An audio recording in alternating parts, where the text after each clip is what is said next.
In Brooklyn in the 1960s, there was a young boy. He skipped 2 grades and graduated at 16.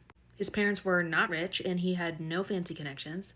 He went to college but never graduated. But somehow he managed to land a teaching job at an elite school in Manhattan.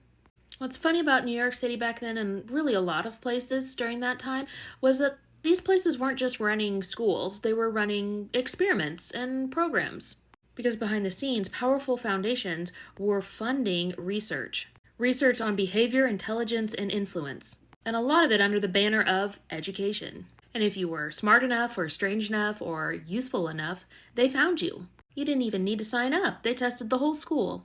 And one of those kids, the one that I talked about at the beginning, skipping 2 grades, well, he grew up to be Jeffrey Epstein. But how did this guy who graduated from high school at 16, went to college at 16, then dropped out, get this job? His dad worked for the New York City Parks Department and his mom was a school aide. So it's not like they were connected. And the job he got at the Dalton School? Well, the school's headmaster was Donald Barr, who happened to be a former OSS intelligence agent, and whose son grew up to be a U.S. Attorney General. And despite his lack of formal education, Jeffy, as I like to call him, cultivated relationships with high-profile scientists and professors at Harvard and MIT. But how did this guy from an average family with a slightly above-average intelligence end up, being him? Being connected to the most powerful people in the world?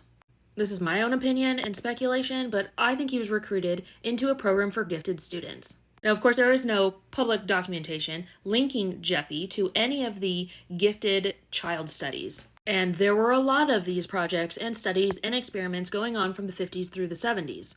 However, based on timeline, geography, and behavior, it is not out of the question to speculate connections. And here's why.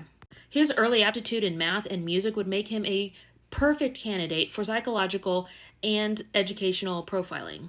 Also, he somehow had connections to elite people and institutions without conventional qualifications. You know the saying, it's not what you know, but who you know? How did he know all these people? This may suggest early identification by these organizations that track high potential individuals. You had Project Talent in the 1960s. You had New York City gifted programs in the 50s and 60s. And you had MK sub-projects going on during this time in New York City. So was he profiled, studied, or recruited early on? Well, of course no proof exists, but he fits the profile of exactly what they were looking for during those Cold War era studies. The perfect person to train and track. And it does make you wonder who else has been a part of these programs.